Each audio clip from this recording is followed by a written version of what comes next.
by that decision. Mr. Ratcliffe.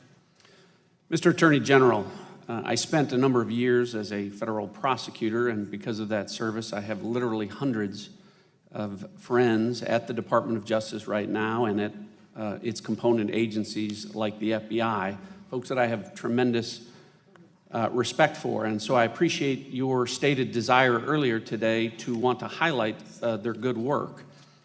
And for the new members of the Judiciary Committee, an oversight hearing is typically where that would take place, where an Attorney General would give an accounting of the work of 115,000 men and women in the Justice Department and provide some idea of the vision with respect to the department's priorities like drug and human trafficking, preventing terrorism, reducing gun and gang violence. Now, earlier this week, my colleagues on the other side of the aisle indicated that they had a great desire to reduce gun violence in this country. In fact, we had an 8-hour hearing with 6 witnesses that talked about the need to reduce gun violence in this country.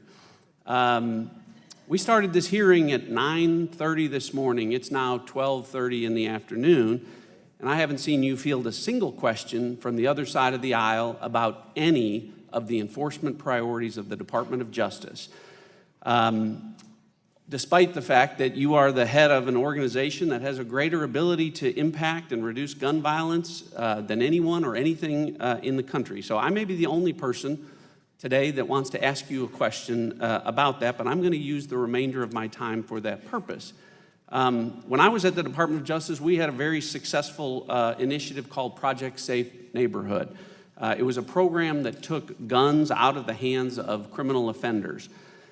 It was a successful program that was killed by the Obama administration. The Obama Justice Department ended it. I understand that it has been reinstated during the Trump administration.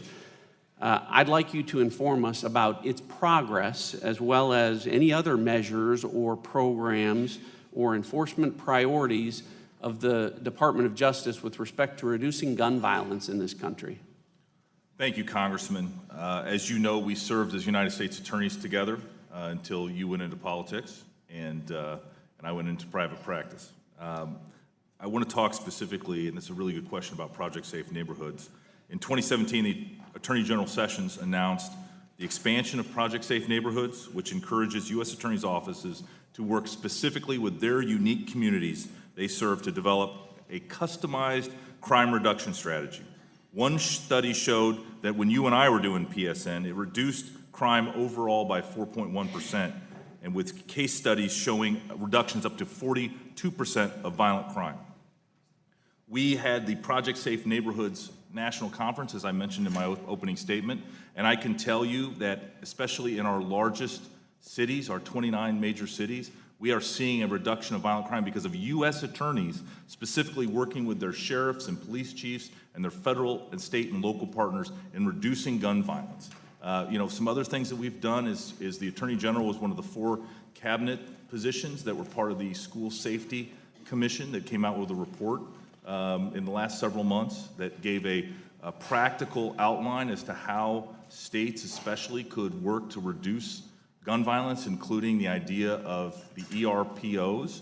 And there is, Congressman, I appreciate your tone that this oversight hearing is not a hearing about the types of things that we're talking about, but Congressman, the chairman sent me a letter specifically outlining things that he wanted to talk about, and I don't feel like we've talked about many of those things. So I'm glad that you offer that opportunity to talk about the Department of Justice efforts reducing gun violence.